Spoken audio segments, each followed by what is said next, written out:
V Abdul Wahab പ്രവാസ ലോകം ആരംഭിച്ചിട്ട് ഇപ്പോൾ 50 വർഷം പൂർത്തീകരിക്കുകയാണ്. നീണ്ട 5 പതിറ്റാണ്ടുകൾ പ്രവാസ ലോകത്ത് വരുന്നു. ഇവിടെ വിവിധ വ്യവസായ സംരംഭങ്ങൾ ആവിഷ്കരിക്കുന്നു. അതോടൊപ്പം തന്നെ നാട്ടിലും വിവിധ സംരംഭങ്ങൾക്ക് തുടക്കം കുറിക്കുന്നു. കരിപ്പൂർ എയർപോർട്ട് പോലുള്ള ഏറ്റവും വലിയൊരു മലബാറിൻ്റെ വികസനത്തിന് തുടക്കം കുറിക്കുന്നു. ഇപ്പം ഈ പിന്നിട്ട യാത്ര നോക്കുമ്പം അത് കേവലമായിട്ടുള്ള വ്യവസായ രംഗത്ത് മാത്രമല്ല, സാമൂഹ്യ രംഗത്ത്, വിദ്യാഭ്യാസ രംഗത്ത്, ഒടുവിൽ ഏറ്റവും സജീവമായിട്ട് പിന്നിട്ട 1.5 പതിറ്റാണ്ടിലധികമായി രാഷ്ട്രീയ രംഗത്തും സജീവമാണ്.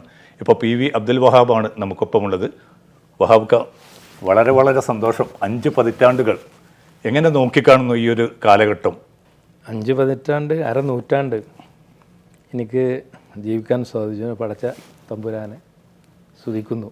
കാരണം അത് ആയുസ്സുമാണല്ലോ, ആരോഗ്യവും. 50 വർഷക്കാലം ഇവിടെ ഇറങ്ങിയ മുതൽ, അഥവാ 25-നാണ് ഞാൻ ഇവിടെ എത്തുന്നത്, ജനുവരി 26-നാണ് പുറത്തിറങ്ങാൻ സാധിക്കുന്നത് കപ്പലിൽ നിന്ന്. അന്ന് ഇറങ്ങിയ മുതൽ ഇതുവരെ ഈ 50 വർഷക്കാലം എനിക്ക് ഒരു ബുദ്ധിമുട്ടും ഉണ്ടായിട്ടില്ല. ഒരു വിധ ബുദ്ധിമുട്ട്, സാമ്പത്തിക ബുദ്ധിമുട്ട് മറ്റുള്ള എന്നെ കൊണ്ടുവരുന്നതിൻ്റെ കസിൻസാണ്, ഉമ്മയുടെ ജ്യേഷ്ഠത്തിൻ്റെ മക്കളാണ്, യൂസുഫ് ആൻഡ് ഖാദർ, 2 ആൾക്കാർ. അവരാണ് എന്നെ അതിന് വാപ്പ മരിച്ചതിന് ശേഷം 4 കൊല്ലത്തോളം എന്നെ സപ്പോർട്ട് ചെയ്തത് അവരാണ്. പിന്നെ വാപ്പാൻ്റെ ഫാമിലിയിൽ നിന്ന് ഒരാളുണ്ട്, കുവൈറ്റിൽ നിന്നുണ്ടായിരുന്നു. പക്ഷേ ഇവിടെ വന്നപ്പോൾ നേരെ അവരെന്നെ കൊണ്ടുപോകുന്നു. അവരെ സ്വന്തം കുടുംബത്തിൽപ്പെട്ട അബ്ദുറഹ്മാൻ മന്നയത്തിനെ അയക്കുന്നു. അവൻ്റെ കൂടെയും കുറച്ച് ആൾക്കാരുണ്ടെന്ന്. രാത്രി മുഴുവൻ ഞാൻ ഇറങ്ങുമോ വെച്ചാൽ കാത്തിരിക്കുന്നു കപ്പലിൻ്റെ പുറത്ത്, ദുബൈയിൽ. ഈ ജനുവരി വലിയ തണുപ്പാണ്. ഞാൻ ഇറങ്ങുന്നില്ല. കാരണം രാത്രി വന്നു, എമിഗ്രേഷൻ അടിച്ചെങ്കിലും പുറത്ത് വരാൻ കുറച്ച് സമയം കഴിഞ്ഞപ്പോൾ പുറത്ത് വരാൻ രാവിലെ എന്ന് പറഞ്ഞ് കപ്പലിൽ കിടക്കും.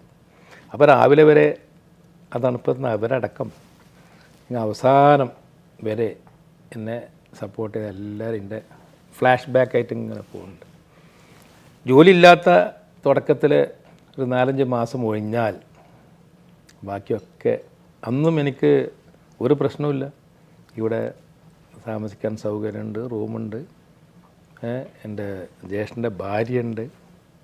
അവരൊക്കെ നമ്മളെ സഹായിച്ചു. ഇതുവരെ എനിക്ക് ഭയങ്കര ആശ്വാസം തോന്നൽ എന്താണെന്നുണ്ടെങ്കിൽ, ജീവിതത്തിൽ എന്നെ സഹായിച്ച മിക്ക ആൾക്കാർക്കും, അറിയപ്പെടുന്ന ആൾക്കാർക്കും, അവരെനിക്ക് അങ്ങോട്ട് ഹെൽപ്പ് ചെയ്യാൻ പറ്റി. അത് മറിച്ചു കൊടുക്കലല്ല, അതിനുള്ള അവസരം വേണമല്ലോ. എന്നൊക്കെ അവസരം പടച്ചു തന്നു. വളരെ ഹാപ്പി. സാധാരണഗതിയിൽ ഇപ്പോൾ പ്രവാസികളായിട്ട് വരുന്നവരൊക്കെ കുടുംബ പ്രാരാബ്ദങ്ങൾ, പ്രയാസങ്ങളൊക്കെ ആയിരിക്കും. വഹാബ് ഖാനെ സംബന്ധിച്ചിടത്തോളം, ഞാൻ മനസ്സിലാക്കുന്നിടത്തോളം, സാമ്പത്തികമായിട്ട് കുറേയൊക്കെ നല്ല ഒരു അടിത്തറയുള്ള ഘട്ടത്തിലാണോ അങ്ങോട്ട് വരാൻ തോന്നിയത്? അതോ പിന്നെ ഒരു പ്രവാസ ലോകത്ത് പോയിട്ട് ഇതേപോലെ ഒരു ബിസിനസ് സ്വപ്നങ്ങളൊക്കെ നടപ്പാക്കണമെന്ന ആഗ്രഹമായിരുന്നു അങ്ങോട്ട് കയറാൻ പ്രേരിപ്പിച്ചത്? കയറാൻ എന്നെ പ്രേരിപ്പിച്ചത് 1970 മുതലേ എൻ്റെ വാപ്പ മരിച്ച തൊട്ട് മുമ്പ് വരെ പാസ്പോർട്ട് കൊടുത്ത് വെച്ചിട്ടുണ്ട്. പെട്ടെന്ന് പാസ്പോർട്ട് കിട്ടാൻ കാരണം CH മുഹമ്മദ് കോയ സാഹിബിൻ്റെ സെക്രട്ടറി IAS, അദ്ദേഹമാണ് എനിക്ക് സൈൻ ചെയ്ത് തന്നത്. IAS സൈൻ ചെയ്ത് കൊടുക്കില്ല. എൻ്റെ നിർബന്ധത്തിന് വാപ്പ സൈൻ ചെയ്തിട്ട് പെട്ടെന്ന് പാസ്പോർട്ട് കിട്ടി. പക്ഷേ പാസ്പോർട്ട് 11-ാം തീയതി ഇഷ്യൂ ചെയ്യുന്നു, 18-ാം തീയതി കിട്ടുന്നു, ഞാൻ അയച്ചു കൊടുക്കുന്നു വിസയ്ക്കും വേണ്ടിയിട്ട്. അന്ന് വളരെ ഈസി ആയിട്ട് വിസ കിട്ടാനുള്ള സാധ്യതകളൊക്കെ ഉള്ള, അന്ന് UAE എമിഗ്രേഷനല്ല, ഇവരുടെ ബ്രിട്ടീഷ് അവരുടേതാണ്, പൊളിറ്റിക്കൽ ഓഫീസിൽ നിന്ന് പെട്ടെന്ന് കിട്ടാൻ ഒരു മലയാളിയായ രാഘവനാണ് ചാർജ്. അപ്പോൾ എന്നാൽ പിറ്റേന്ന് കൊടുക്കാമെന്ന് പറയും, നമ്പർ അയച്ചു കൊടുത്തു. പക്ഷേ അതോടുകൂടി എൻ്റെ ഫാദർ April 1 മരിക്കുന്നു. അപ്പോൾ ഞാൻ വേണ്ട, എനിക്ക് വിസ തൽക്കാലം എന്ന് പറഞ്ഞാൽ, മാപ്പ മരിച്ച വിവരം അറിയിച്ചവനെ വിസൻ്റെ കാര്യമില്ലല്ലോ. പിന്നെ എൻ്റെ മുമ്പിലുണ്ടായിരുന്ന എൻ്റെ sister marriage, immediate sister marriage. അപ്പം ഞങ്ങൾ 9 ആൾക്കാരാണ്. പാപ്പ മരിക്കുമ്പോൾ എൻ്റെ ചെറിയ അനിയൻ മുബാറക്കിനെ 1 വയസ്സും, പിന്നെ അടുത്ത ആൾ 3 വയസ്സും, പിന്നെ അതിൻ്റെ ഇടയിലാണ് ഞങ്ങൾ 9 ആൾ. എൻ്റെ മൂത്തൊരു പെങ്ങളെ മാത്രമേ കല്യാണം കഴിച്ചിട്ടുള്ളൂ. അപ്പം വലിയ സാമ്പത്തിക ബാധ്യതയാണ്. എൻ്റെ വാപ്പ അന്തസ്സായി ജീവിച്ചു എന്നല്ലാതെ 10 വയസ്സ് സമ്പാദിച്ചിട്ടില്ല. പക്ഷേ വാപ്പ വളരെയധികം പ്രവർത്തിച്ചിട്ടുണ്ട് ബിസിനസ് രംഗത്ത്, പൊളിറ്റിക്കൽ രംഗത്ത്. ഇതേമാതിരി ഇസ്ലാമിക അപ്പം മുജാഹിദായിരുന്നു എന്ന് പറഞ്ഞ സലഫി. ആ രംഗത്തൊക്കെ വാപ്പ സജീവമായിരുന്നു. പിന്നെ വിദ്യാഭ്യാസ രംഗത്ത് മമ്പാട് കോളേജ് ഉണ്ടാക്കുന്നതിൽ വാപ്പാൻ്റെ വലിയ പങ്കുണ്ട്. അതോടൊപ്പം തന്നെ അന്ന് എനിക്ക് തോന്നുന്നു ഇങ്ങോട്ട് വരുന്ന ഘട്ടത്തിൽ യൂത്ത് ലീഗിൻ്റെ ഒരു മണ്ഡലം ഒരു ഭാരവാഹി കൂടി. ഞാൻ MSF ആദ്യം മമ്പാട് കോളേജിൽ 67 ആദ്യത്തെ യൂണിറ്റ് സ്ഥാപിക്കാൻ ഞാനും നമ്മുടെ മേച്ചേരി റഹീം മേച്ചേരി പിന്നെ കുറച്ച് നമ്മുടെ സുഹൃത്തുക്കളും കൂടിയിട്ടാണ് ആദ്യമായിട്ട് സ്ഥാപിക്കുന്നത്. അതിന് ശേഷം പല രംഗത്തും ഞങ്ങൾ 1969 നമ്മളെ സർക്കാരിനെതിരെ കുറുമുന്നണി എന്ന് പറയുന്നത് വമ്പിച്ച സമരം CH മുഹമ്മദ് കോയ സാഹിബിനെതിരിൽ കരിങ്കൊടി കാട്ടിയും എനിക്ക് കൊല വിളിച്ചൊക്കെ ഉണ്ടായിരുന്നു. അന്ന് പാലക്കാട് വെടിവെപ്പ് ഉണ്ടായി, നിലമ്പൂർ ഒരാൾ മരിച്ചു, ഒരു കമ്മ്യൂണിസ്റ്റ് പ്രവർത്തകൻ മരിച്ചു, എൻ്റെയൊക്കെ സുഹൃത്തായിരുന്നു മരിച്ചു. അങ്ങനെയൊക്കെ ആ സന്ദർഭങ്ങളിലൊക്കെ നമ്മൾ വളരെ ആക്റ്റീവായിരുന്നു. പക്ഷേ എൻ്റെ ആക്റ്റീവ് കൂടുതലാണോ എന്ന് വിചാരിച്ച് ബാപ്പൻ്റെ ഒതുക്കലായിരുന്നു. ബാപ്പ 70 മരിച്ചു. പിന്നെ സ്വാഭാവികമായിട്ട് ആ ഒരു സ്ട്രീമിൽ എൻ്റെ ചെറിയ കച്ചവടം ഇതൊക്കെ ആയിട്ട് പോയി. പിന്നെ എൻ്റെ പെങ്ങളെ കല്യാണം കഴിഞ്ഞപ്പോഴാണ് ബാക്കിയുള്ള സുഹൃത്തുക്കളെന്നോട് പറഞ്ഞു, ഇനി അധികം ഇവിടെ നിൽക്കണ്ട, നീ പോയിക്കോ, ഇപ്പോഴത്തെ ചില്ലറ പൈസ കിട്ടണമെന്ന് നോക്കണ്ട. അങ്ങനെ ഞാൻ വീണ്ടും പഴയ ഇത് തട്ടിയെടുത്തപ്പോഴാണ് പാസ്പോർട്ട് എക്സ്പയറായി. 70 കിട്ടി 73. അപ്പോൾ അത് പോയി പുതുക്കി. അതിപ്പോൾ ഒരു 70കളുടെ ഒരു അവസ്ഥയൊക്കെ നമുക്കറിയാൻ സാധിക്കും. പ്രവാസികളൊക്കെ അങ്ങോട്ട് വന്നുകൊണ്ടിരിക്കുന്ന സാഹചര്യത്തിൽ അപ്പോൾ ഈ ബിസിനസ്സിലേക്കുള്ള ഒരു ചുവടുവെപ്പൊക്കെ എങ്ങനെയായിരുന്നു? ബിസിനസ് എന്ന് പറഞ്ഞാൽ ഞാൻ വന്ന മുതലേ എൻ്റെ ബ്രദേഴ്സിനോട് പറയുന്നു, എന്തെങ്കിലും ചെറിയ കച്ചവടം തുടങ്ങിക്കൂടെ. പക്ഷെ അവൻ പറയും, തുടങ്ങിയ കച്ചവടത്തിൻ്റെ കടം തീർന്നില്ല, മുമ്പൊരു കച്ചവടം തുടങ്ങിയിട്ട് അതൊന്ന് തീരട്ടെ, എങ്ങോട്ടല്ലേ ബാക്കി ആലോചിക്കുക. അപ്പം അങ്ങനെ പേടിയായിരുന്നു മൂപ്പര്. പിന്നെ ഞാൻ ജോലിക്ക് അന്വേഷണമായിരുന്നു. ജോലി എനിക്ക് എൻ്റെ വാപ്പ പറഞ്ഞ മാതിരി തന്നെ വിദ്യാഭ്യാസം ഇല്ലാത്തതുകൊണ്ട് നീ എന്തെങ്കിലും പഠിക്ക്, ഒരു സ്കില്ല് എന്തെങ്കിലും ഡെവലപ്പ് ചെയ്യുക, ഒന്നുമില്ലെങ്കിൽ ടൈപ്പ് റൈറ്ററെങ്കിലും പഠിക്കുക, സെക്രട്ടറി ആകാമല്ലോ. അപ്പോൾ അതിന് പഠിക്കാതെ ഗൾഫിൽ പോകാൻ വേണ്ടി പാസ്പോർട്ടിന് തായില്ല എന്ന് പറഞ്ഞു. അല്ലെങ്കിൽ എന്താ സംഭവിക്കുകയെന്ന് അറിയോ, ഗൾഫിൽ പോയിട്ട് നമ്മളെല്ലാവരും ചെയ്യുന്ന പോലെ പ്യൂണായിട്ട് ചായ ഓപ്പറേറ്ററാവും, സുലൈമാനി ഓപ്പറേറ്ററായിട്ട് മാറും എന്നൊക്കെ പറഞ്ഞ് തമാശയിൽ കാര്യം പറഞ്ഞു. ഞാനന്ന് ടൈപ്പ് റൈറ്റിങ്ങിന് പഠിക്കാൻ പോയി, അത് പോയില്ല. എനിക്ക് വാപ്പയുടെ നിർബന്ധം എന്നെ ടീച്ചറാക്കണം, അപ്പോൾ അതിനെ പഠിക്കണം, എനിക്ക് താല്പര്യം, എനിക്ക് ടെക്നിക്കലായിട്ട് പോളിടെക്നിക്ക് പോകണം. വാപ്പ പറഞ്ഞ മമ്പാട് കോളേജിൽ പോ, ഫസ്റ്റ് ഗ്രൂപ്പ് എടുക്ക്, എഞ്ചിനീയറാകാമല്ലോ. അപ്പോൾ അന്ന് എഞ്ചിനീയറിംഗ് ഇല്ല ഓട്ടോമൊബൈൽ കേരളത്തിൽ ഒരു സർവകലാശാലയിലും അങ്ങനെ ഡിഗ്രി കോഴ്സില്ല. ആകെ ഉണ്ടായിരുന്നത് പോളിടെക്നിക്കിൽ 2 സ്ഥലത്ത് മാത്രം, കളമശ്ശേരിയിലും സ്വാമി നിത്യാനന്ദ പോളിടെക്നിക്, കളമശ്ശേരി ഗവൺമെൻറ്, സ്വാമി നിത്യാനന്ദ പോളിടെക്നിക് പ്രൈവറ്റും. എനിക്ക് മാർക്ക് അത്ര ഇല്ലാത്തത് കൊണ്ട് എപ്പോഴും ഇലക്ട്രിക്കലാണ് കിട്ടിയിരുന്നു. ഞാൻ പോകില്ല, എന്നോട് ഇലക്ട്രിക്കലിലും വാശി പിടിക്കല്ലേ എന്ന് പറയും. അങ്ങനെ CH മുഹമ്മദ് കോയ മന്ത്രിയായ ശേഷം ഞാൻ അദ്ദേഹം മുഖേന വാപ്പാനെ വാപ്പ പോകില്ല. വാപ്പാൻ്റെ അടുത്ത സുഹൃത്താണ്, വളരെ അടുത്ത സുഹൃത്താണ്. പക്ഷെ വാപ്പ പോകില്ല. വാപ്പ പറയുന്നത് അലവിക്കുണ്ടിൻ്റെ മകനെ ഓട്ടോമൊബൈൽ എഞ്ചിനീയറിംഗ് പഠിപ്പിക്കാനല്ല മൂപ്പരായത്, പാവപ്പെട്ട സമുദായത്തിൻ്റെ കാര്യത്തിൽ. അവിടെ പോയി എൻ്റെ കാര്യം പറയാൻ പറ്റില്ല, നീ പഠിക്കുക, അല്ലെങ്കിൽ കിട്ടിയാൽ ഇലക്ട്രിക്കൽ കിട്ടിയാലോ. ഞാൻ പോയില്ല. ഒരു ഭാഷ പഠിക്കാൻ താല്പര്യമില്ലായിട്ടില്ല, കിട്ടിയത് പഠിക്കുള്ളൂ എന്നുള്ളൊരു വാശിയാണ്. പിന്നീട് ശരിയല്ലാന്ന് എനിക്ക് മനസ്സിലായിട്ടുണ്ട്. പക്ഷെ വാപ്പ വളരെ അക്കോമഡേറ്റീവ്, വളരെ കമ്മ്യൂണിക്കേറ്റീവായിരുന്നു. എല്ലാ സംഗതിയും ചോദിക്കും. വാപ്പ ഡയറി എഴുതുമായിരുന്നു, ആദ്യം മുതൽ അവസാനം വരെ. ചന്ദ്രിക ഡയറി എന്നുണ്ടാവും, അതിലൊക്കെ വാപ്പ എഴുതും. പിന്നീടാണ് കണ്ടത്. എനിക്കെന്തായാലും ശുഭാപ്തി വിശ്വാസമുണ്ട്. അല്ല, ഞാൻ പറഞ്ഞൊന്നും കേൾക്കണില്ലല്ലോ, വിദ്യാഭ്യാസം ചെയ്യുന്നില്ല. എന്നിട്ട് ഞാൻ ഈ യൂത്ത് ലീഗും മറ്റേതൊക്കെ ആയിട്ട് അവിടെ ആക്റ്റീവായിട്ട് വേറെ നടക്കുകയാണല്ലോ. അത് ഞാനിവിടെ പഞ്ചായത്ത്, പിന്നെ മുനിസിപ്പാലിറ്റി ഒന്നുമില്ല, മണ്ഡലം രംഗത്തൊക്കെ പ്രവർത്തിക്കുകയാണ്. പക്ഷേ വാപ്പ അതിന് ശേഷം അങ്ങനെ നിന്നത്. അപ്പോൾ അതൊരു ഹരാണല്ലോ. അപ്പോൾ അതിന് പെട്ടെന്ന് വിട്ടു പോന്നിട്ട് ഇതൊന്നുമില്ല. പക്ഷെ അവസാനം തീരുമാനിച്ചു. അന്ന് എനിക്ക് വലിയൊരു യാത്രയപ്പ് വന്നു. ഞാൻ എന്നും ആ ഫോട്ടോ സൂക്ഷിക്കുന്നുണ്ട്. കുറേ ആൾക്കാർ മരിച്ചു പോകും, നമ്മളൊക്കെ പ്രാദേശിക നേതാക്കന്മാരൊക്കെ കൂടിയിട്ട്. അവിടുന്ന് എനിക്ക് ഒരു യാത്രയപ്പ് വന്നു. യാത്രയപ്പ് ചന്ദ്രയിൽ വന്നു. അത് കുറച്ച് ദിവസം കഴിഞ്ഞിട്ടാണ് ചന്ദ്ര കിട്ടുള്ളൂ. ഞാനെന്ന് ഇറങ്ങിയപ്പോൾ ഇവരൊക്കെ എന്നെ തമാശ ആക്കുമായിരുന്നു, ആ വലിയ നേതാവ് വന്നിരിക്കുന്നു എന്നൊക്കെ പറഞ്ഞിട്ട്. ഇസ്ലാമിക് സെൻറ്ററിലൊക്കെയാണ് വൈകുന്നേരം പോയിരിക്കും, എൻ്റെ അടുത്ത താമസം.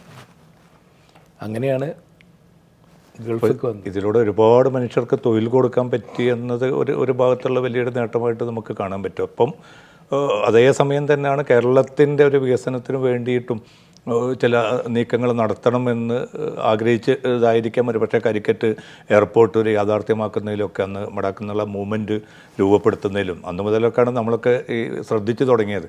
ഗൾഫിലുള്ള ഒരു PV അബ്ദുൽ വഹാബിൻ്റെ സാന്നിധ്യമൊക്കെ എങ്ങനെയായിരുന്നു ആ ഒരു പിന്നെ അതോടൊപ്പം തന്നെ കേരളത്തിൻ്റെ ഒരു വികസനത്തോടുള്ളൊരു താല്പര്യം നേരത്തെ രൂപപ്പെടുത്തിയതാണോ അതോ ആ സമയത്ത് തന്നെ സാമൂഹ്യ പ്രതിബദ്ധതയുടെ ഭാഗമായിട്ട് രൂപം കൊണ്ടതാണ്? ഇതൊക്കെ പിന്തിരിഞ്ഞ് നോക്കുമ്പോൾ ഒക്കെ ഒരു ആക്സിഡൻറ്റ് യാദൃച്ഛികമായിരുന്നു. ഞാനിവിടെ ബിസിനസ് തുടങ്ങാൻ എനിക്ക് കാരണം എൻ്റെ ജ്യേഷ്ഠന് ജോലി പോയതായിരുന്നു. അപ്പോൾ അദ്ദേഹം ബിസിനസ് തുടങ്ങാൻ നിവൃത്തിയില്ല. മൂപ്പര് എൻ്റെ മാതിരി തന്നെയുള്ള വിദ്യാഭ്യാസം കാര്യങ്ങളൊക്കെ. പക്ഷേ മൂപ്പര് ഇവിടെ വന്ന് കുറേ കാലം കൊണ്ട് ഞാൻ 74 വരുന്നതിൻ്റെ എത്രയോ 5-8 കൊല്ലം മുമ്പ് വന്നിട്ട് മൂപ്പര് ഇവിടെ അവർ സെയിൽസ്മാനായി അങ്ങനെ ആയിട്ടാണ് ഞാൻ വരുമ്പോൾ സെയിൽസ് മാനേജറായത്.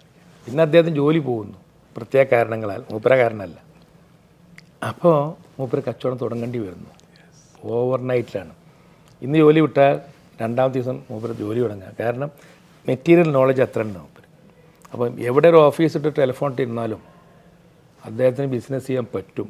കാരണം ഇവിടെ കമ്പനികൾക്ക് ആവശ്യമില്ല ഏത് സാധനവും അദ്ദേഹത്തിൻ്റെ മനസ്സിലന്ന് കമ്പ്യൂട്ടറൊന്നുമില്ലല്ലോ, ടെലിഫോൺ നമ്പറൊക്കെ ഉണ്ട്. അപ്പോൾ അവർക്ക് ആവശ്യമുള്ളത് രാവിലെ പർച്ചേസർമാർ സാധനത്തിന് ഇറങ്ങുമ്പോൾ മൂപ്പര് അത് കൊടുന്ന് ലിസ്റ്റ് കൊടുത്താൽ മൂപ്പര് വൈകുന്നേരം ആകുമ്പോഴേക്കിനോ പിറ്റേന്നോ സാധനം എവിടെ നിന്നാണെങ്കിലും ദുബായിൽ നിന്നാണെങ്കിലും എവിടെ നിന്നാണെങ്കിലും പറഞ്ഞു. ആ ഇതിലൊക്കെയാണ് ഞാൻ വന്ന് വരുന്നത്. എനിക്കും ആ പരിചയം കിട്ടുന്നത്. അപ്പോൾ എനിക്ക് ഡെലിവറി ആയിരുന്നു അന്ന്. സാധനം കൊണ്ടുവരണം, പോകണം, വാങ്ങണം. എനിക്ക് ഡ്രൈവിംഗ് അറിയായിരുന്നു. പാപ്പൻ്റെ ആദ്യം പോലെ ചെറിയ കാറുണ്ടാവും ടാക്സി ഓടിക്കാൻ. അപ്പോൾ എനിക്ക് ഡ്രൈവിംഗ് അറിയാം. അപ്പോൾ ഞാനിവിടുന്ന് ലൈസൻസൊക്കെ അന്ന് അജ്മാൻ സംഘടിപ്പിക്കലാണ്. അത് സംഘടിപ്പിച്ച് അത് പറ്റൂല എന്നൊക്കെ ആൾക്കാർ പറയുന്നത്. അതുകൊണ്ട് എന്നെ പോലീസ് പിടിച്ചാൽ ചാർജ് ചെയ്യില്ല, ഈ ലൈസൻസ് പറ്റില്ല എന്നേ പറയുള്ളൂ, ചുവന്ന ലൈസൻസ്. പിന്നെ നിങ്ങൾ ചോദിച്ചമാർ ഈ കോഴിക്കോട് എയർപോർട്ട് ഓരോ പ്രാവശ്യം വരുമ്പോൾ എൻ്റെ ഫസ്റ്റ് യാത്ര അടിയന്തരാവസ്ഥ ഡിക്ലെയർ ചെയ്ത ശേഷം 74 ഞാൻ പോകുന്നു, 75 വരുന്നു. അന്ന് എന്നെ കംപ്ലീറ്റ് അന്ന് എയർപോർട്ടിൽ നിന്ന് ടോട്ടലി എന്താണ് അബ്സല്യൂട്ട്ലി കോൺഫിസ്കേറ്റ് അബ്സല്യൂട്ട്ലി എന്നാണ് കസ്റ്റം ഓഫീസർ എൻ്റെ ഇതിൽ ഡിക്ലറേഷൻ എഴുതിച്ച്. എല്ലാ സാധനവും അവിടെ വെച്ചിട്ട് ഈവൻ സൂട്ട് കേസ് വരെ അവിടെ വെച്ചിട്ടാണ് ഞാൻ അതൊക്കെ എടുത്തിട്ട് ഇന്ത്യൻ എയർലൈൻസ് പറ്റില്ല, തുണിയിൽ പൊതിയാൻ പറ്റില്ല.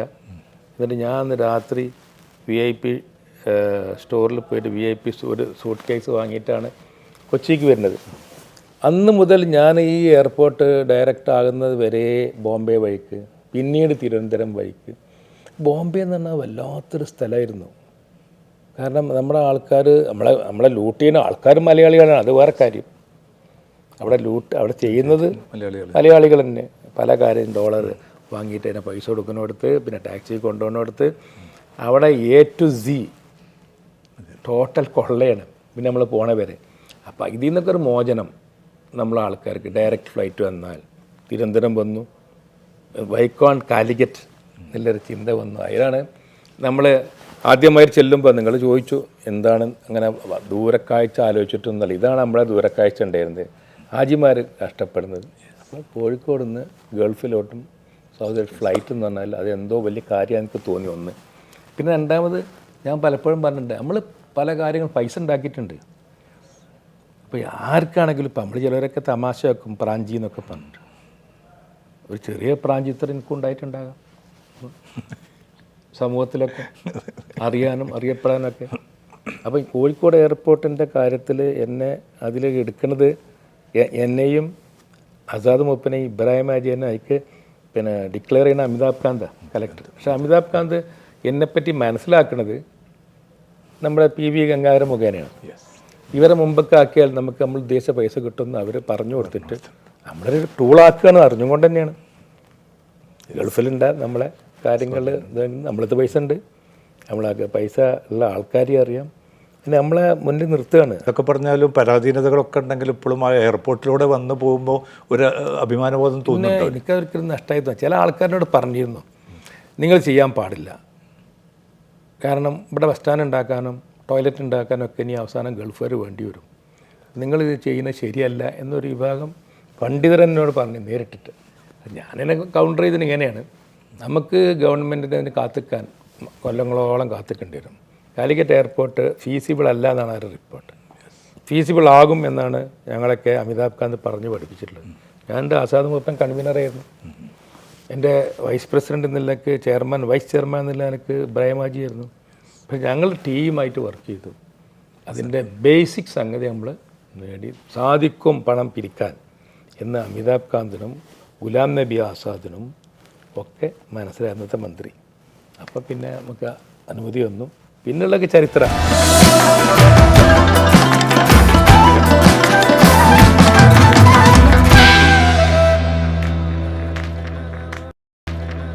സാമ്രാജ്യം, അതോടൊപ്പം തന്നെ നമ്മൾ സ്വപ്നം കണ്ട പലതും പെട്ടെന്ന് തന്നെ യാഥാർത്ഥ്യമായി. നാട്ടിലും തരക്കേടില്ലാത്ത സംരംഭങ്ങളും മറ്റേതൊക്കെ മുന്നോട്ട് പോയി. പിന്നെ എങ്ങനെയാണ് ഈ രാഷ്ട്രീയത്തിലേക്ക് ഇങ്ങനെ ഇറങ്ങാനുള്ളൊരു താല്പര്യം? നമ്മൾ ഈ പൊതുപ്രവർത്തനത്തിൽ ഇറങ്ങുമ്പം, പ്രത്യേകിച്ച് കാലിക്കറ്റ് എയർപോർട്ട് ഡെവലപ്മെൻറ്റിലൊക്കെ നോക്കുമ്പം, ഡൽഹിയിൽ പ്രത്യേകിച്ച് നോക്കുമ്പം, അവിടെയൊക്കെ ഒരു ജനപ്രതിനിധി MP എന്നുള്ളത് വലിയ സംഗതിയാണ്. നമ്മുടെ ഒരു ഓഫീസിൽ പോയി കാത്തു നിൽക്കുകയാണ് ഉദ്യോഗസ്ഥൻ അമിതാഭ് കാന്ത് വരെയുള്ള ആളായിട്ട് വരെ. അദ്ദേഹത്തിൻ്റെ സീനിയേഴ്സാണ് അവിടെ ഉള്ളത്, വെയിറ്റ് ചെയ്യാണ്. നേരെ വെച്ചാൽ അവിടെ ഒരു MP കയറി ചെല്ലുമ്പോൾ എല്ലാം നേരിട്ടാണ്. അപ്പോൾ ഒരു MP ആകാൻ എന്നുള്ളത് വലിയ സംഗതിയാണെന്ന് എനിക്കാദ്യം അറിയാം. പക്ഷേ നമുക്കാകാൻ പറ്റില്ലല്ലോ എന്നുള്ള ധാരണയായിരുന്നു. ആ ധാരണ അതിനെപ്പറ്റി ചിന്തിച്ചില്ലായിരുന്നു. അപ്പം അങ്ങനെ നിൽക്കുമ്പോൾ അന്ന് വലിയ വിവാദമായിരുന്നു, പ്രവാസി എങ്ങനെ MP ആവുന്നു. അത് പിന്നീട് അല്ല, അതിന് മുമ്പ് എനിക്ക് എങ്ങനെ അത് പറ്റും? അപ്പോൾ എന്നോട് അമിതാഭ് കാന്ത് പറയും, വഹാബ് ഒരു MP ആകണം എന്ന് പറയും. ഞാൻ പറയും എങ്ങനെ? അദ്ദേഹം പറയും, ഈ തങ്ങൾ നിങ്ങളുടെ അടുത്ത ആളാണ്, സുഹൃത്താണ്, അല്ലെങ്കിൽ നിങ്ങളുടെ നേതാവ് വളരെ ഇഷ്ടപ്പെട്ട ആളാണ്, ലവ് ആൻഡ് അഫെക്ഷൻ ഉണ്ട്, തങ്ങളോട് പോയി പറഞ്ഞൂടെ? അപ്പം ഞാൻ പറഞ്ഞു, അങ്ങനെ പോയി പറയാൻ പറ്റുമോ? ഞാൻ മണ്ഡലം ലെവലിലൊക്കെ ആയി അങ്ങനെ ആയിട്ട് പോയതല്ലേ. പിന്നെ അതിൻ്റെ ഇടയിൽ സംഭവം ഉണ്ടായിട്ടുണ്ട്. ഞാൻ ഇടയിലൊന്ന് വന്നിട്ട് എൻ്റെ അനിയൻ മരിച്ചപ്പോൾ ഒന്ന് മതിയാക്കി പോകാൻ തീരുമാനിച്ചു. കുറച്ച് പൈസ ഉണ്ട്.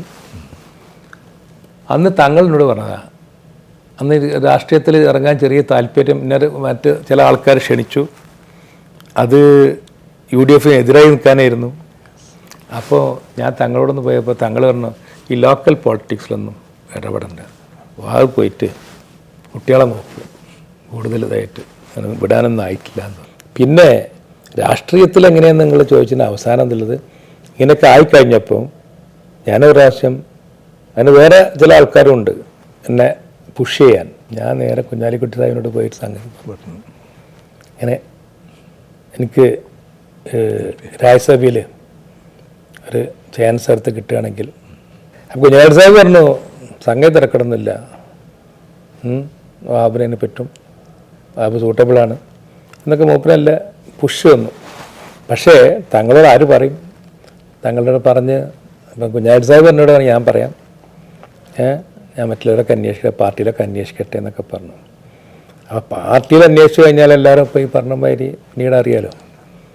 അപ്പോൾ ഞാൻ ഒരു ദിവസം, എനിക്കൊരു സ്വഭാവം എപ്പോഴും ഉണ്ട്, അന്നുണ്ട്, നമ്മൾ എന്തെങ്കിലും കാര്യത്തേക്ക് ചെയ്യുകയാണെങ്കിൽ ഉടനെ ചെയ്യും. അതിന് റിസൾട്ട് മോശമാണെങ്കിൽ ഒക്കെ അക്സെപ്റ്റ് ചെയ്യും. അല്ല, ഞാൻ കുറേ കാലം വെയിറ്റ് ചെയ്ത് ആലോചിച്ച് സ്ട്രാറ്റജിക് മൂവ്മെൻ്റ് ഒന്നും എൻ്റെ അടുത്തില്ല. ഞാൻ തങ്ങളോട് പോയി നേരിട്ട് പറയണത്. ഞാൻ പറഞ്ഞു, നേരെ സുപ്രീം കോർട്ടിൽ പോയിക്കോ. ഞാൻ പോയി തങ്ങളോട് സംഗതി പറഞ്ഞു. തങ്ങൾ എനിക്ക് അങ്ങനത്തെ ഒരു ആഗ്രഹം ഉണ്ടല്ലോ, പക്ഷേ പെട്ടെന്ന് നോക്കട്ടെ എന്ന് പറഞ്ഞു. അതന്നെ. പിന്നെ ഞാൻ അതിനെപ്പറ്റി അദ്ദേഹത്തോടും പറഞ്ഞില്ല, അദ്ദേഹം എന്നോടും പറഞ്ഞില്ല. ഇത് പറഞ്ഞതിന് ശേഷം ഞാൻ പിന്നെ വല്ലാതെ മൂപ്പരത്ത് അങ്ങനെ ഉണ്ടല്ലോ പോകാനൊന്നും നിന്നില്ല. പക്ഷേ മൂപ്പര് ഈ സംഗതി നമ്മുടെ ഫാമിലിയിലൊക്കെ ചർച്ച ചെയ്തതെന്ന് എനിക്ക് മനസ്സിലായി. അപ്പം എന്നോട് മരിച്ച തങ്ങൾ, നമ്മുടെ ഹൈദരി തങ്ങൾ പറഞ്ഞു, അന്ന് ജില്ലാ പ്രസിഡന്റ്, മൂപ്പരിനോട് പറഞ്ഞു, വഹാബ് ഇങ്ങനെ തങ്ങളോട് പറഞ്ഞാണ്. എന്നോട് എന്നാൽ ഒന്ന് ജ്യേഷ്ഠനോടൊന്ന് പറയണം, ഉമർ അലി ശിഹാബ് പറഞ്ഞു. ഞാൻ നേരെ പോയി ഉമർ അലി ശിഹാബ് തങ്ങളോട് പറഞ്ഞു. ഉമർ അലി ശിഹാബ് അപ്പം തന്നെ, അത് വഹാബിന് ഫിറ്റാണ്, അത് വഹാബിന് ഫിറ്റാണ്. ഞാൻ പിന്നെ ഒന്ന് പിന്നെ അതിൻ്റെ ഇടയിൽ പലതും നടക്കുന്നു, പല പല എന്താണ് വിവാദങ്ങളുണ്ടാകുന്നു. ഞാൻ കൈരളിയിൽ ഡയറക്ടറാണ് ആ സമയത്ത്, എന്നെ കമ്മ്യൂണിസ്റ്റുകാരനാണ്. അങ്ങനെ ഞാൻ കൈരളിയിൽ ഡയറക്ടറാകാൻ പ്രത്യേക കാരണമുണ്ട്. ആ കാര്യം ഞാൻ ആദ്യം തങ്ങളോട് പറഞ്ഞിട്ടുമുണ്ട്. അത് ഇവർക്കാർക്കും അറിയില്ല. ഞാൻ കുഞ്ഞാലിക്കുട്ടി സാഹിബിനോടും പറഞ്ഞിട്ടുണ്ട്, കേരളയിൽ എന്തുകൊണ്ട് ഡയറക്ടർ ആകുന്നു, എന്തുകൊണ്ട് ഇൻവെസ്റ്റ് ചെയ്യുന്നു എന്നുള്ള കാര്യം. ഇതിൽ ഒരു ഇപ്പം പിന്നിട്ടൊരു 3 ടേം ഇപ്പം രാജ്യസഭയിൽ പൂർത്തീകരിക്കാനുള്ള അല്ലെങ്കിൽ നടന്നുകൊണ്ടിരിക്കുകയാണ്. എന്തൊക്കെ പറഞ്ഞാലും പാർട്ടിക്കുള്ളിലും മറ്റതൊക്കെ വലിയ എതിർപ്പുകൾ ഓരോ ഘട്ടത്തിലും ഉണ്ടായിരുന്നു. ഇതിനൊക്കെ ഇടയിൽ പിന്നെ ഈ ഒരു ദൗത്യം തിരിഞ്ഞു നോക്കുമ്പോൾ എന്താണ് എൻ്റെ അഭിപ്രായത്തിൽ ഞാനല്ല വേറെ ആരാണെങ്കിലും ലീഗത്തിൻ്റെ മറ്റാളാണെങ്കിലും ഇതൊക്കെ എപ്പോഴും ഒരു സ്ഥാനത്തിന് സീറ്റ് കിട്ടാൻ അല്ലെങ്കിൽ മത്സരിക്കാൻ ഇപ്പം ചില ഇതൊക്കെ ഉണ്ട്. എൻ്റെ കാര്യത്തിൽ വിവാദമാകാൻ കാരണം ഞാൻ പൈസക്കാരനായി, ഞാൻ പൈസക്കാരെന്ന് എനിക്ക് വിചാരിക്കില്ല, പക്ഷേ നമ്മളെ ടേംസിൽ അവിടെ പണക്കാരനായി എന്നുള്ളത് അതൊരു ക്രിമിനൽ കുറ്റമാണോ എന്നാണ് എനിക്ക് അന്നേ ചോദിക്കേണ്ടിയിരുന്നത്. കാരണം തങ്ങൾ വളരെ കറക്റ്റ് ചെയ്യുന്നു അന്നും. രണ്ടാമത്തെ ഇത് വന്നത് മുഹമ്മദ് അലി ശിഹാബ് തങ്ങൾ മരിച്ചതിന് ശേഷം 9 മരിച്ചു, 10 വരെ ഞാൻ 2009 ശേഷം 10 വരെ ഞാൻ തുടർന്നു. 2010 അന്നത്തെ രാഷ്ട്രീയ കാലാവസ്ഥയിൽ നമുക്ക് ആ സീറ്റ് മുസ്ലിം ആകെ ഉണ്ടായിരുന്ന സീറ്റ് 950 മുതലുണ്ടായിരുന്ന സീറ്റ് 2 ഒന്നില ഇതായാലും പൂജ്യമായിട്ടില്ല. അത് 2010 പൂജ്യമാകുകയാണ്. അത് ആൻ്റണിക്ക് കൊടുക്കേണ്ട അന്നത്തെ രാഷ്ട്രീയമായ ചുറ്റുപാടിൽ ആവശ്യമാണ് എന്ന് അദ്ദേഹം ഡിഫൻസ് മിനിസ്റ്ററും കാര്യങ്ങളും അദ്ദേഹം പുറമൊന്നും മത്സരിക്കില്ല. അങ്ങനെ തങ്ങളോട് പറയുന്നു AICCന്ന് മാഡം, അത് പ്രകാരം തങ്ങളും ഞാനും സമദാനിയും കുഞ്ഞാലിക്കുട്ടി സാഹിബ് അഹമ്മദ് സാഹിബൊക്കെ പോയിട്ട് അവർ പറഞ്ഞു ഈ ടൈമിൽ കൊടുക്കണം തങ്ങളെ, അത് ഇങ്ങനെ ആവശ്യമുണ്ട്. തങ്ങളെ അക്സെപ്റ്റ് ചെയ്യുന്നു.